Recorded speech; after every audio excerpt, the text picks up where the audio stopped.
Hey guys, welcome back to the studio. Today we are going to be focusing on a learning topic for the week, and it is going to be how to achieve better landscapes. And it is probably one of my biggest tips I can give beginning and even intermediate artists when it comes to landscapes, and that is focusing on diagonal lines.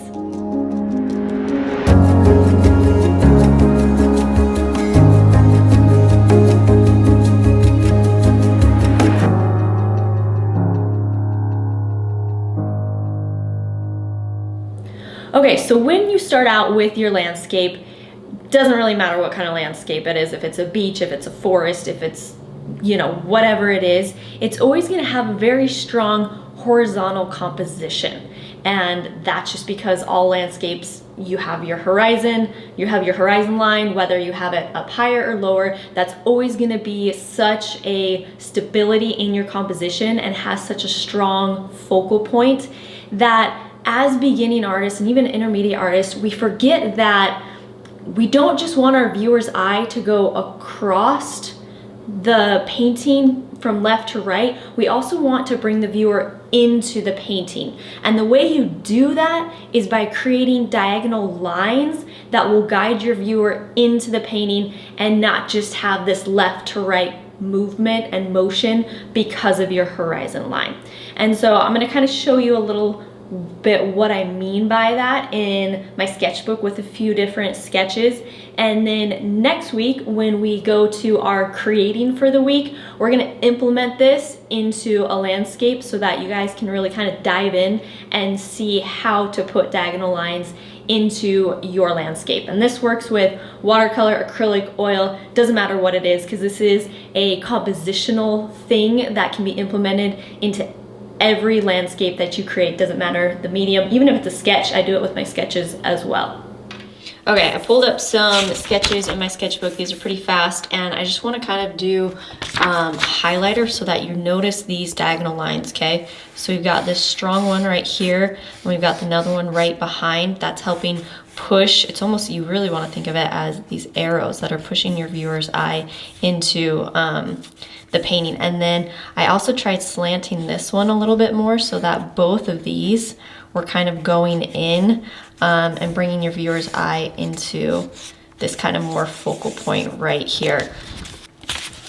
Okay, another one right here I've already highlighted is a nice horizontal line going this way, and then we have our shoreline in the back being a nice horizontal line back there.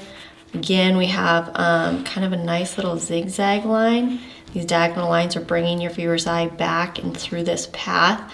Paths are always a nice way to help bring your viewer's eye into the painting. So I usually try and have paths if I can, because I just think it's a nice way to really get your viewer inside your painting and not just moving across it back and forth, because that's really the main focus of why you're wanting these diagonal lines in your compositions, is because you don't want your viewer's eye just to be very stagnant going across from left to right. You want those lines coming in, because the minute you start doing that, you get inside the painting and not just on the surface.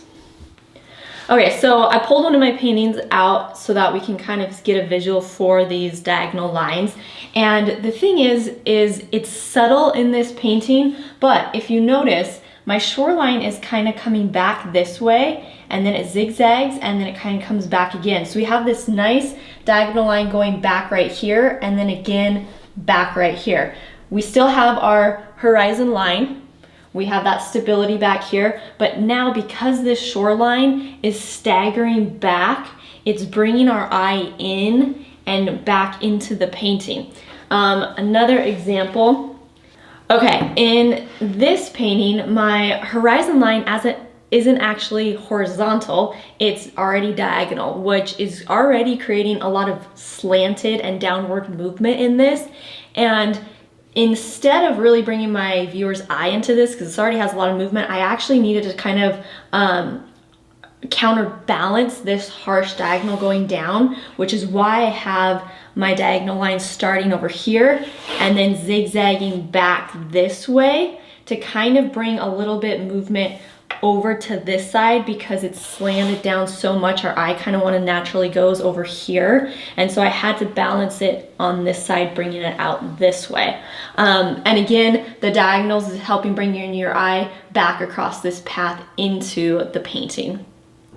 All right, so today we talked about how to really bring your viewer's eye into your painting, and it's such a simple, easy way by using diagonal lines. Of course, there's other ways you can kind of draw your viewer's eye into your painting, but this is one that I use almost on every landscape I do because it's something I've noticed in other artists that I love, and it's such an easy way to implement into your painting. So next week will be part 2, and I'm gonna create a landscape with you guys, and we're gonna kind of focus on using these diagonal lines to pull our viewer into the painting so that you can kind of see how to do it in your own painting. So make sure you are subscribed so that next week you can watch part 2 of this, and have a great week, guys.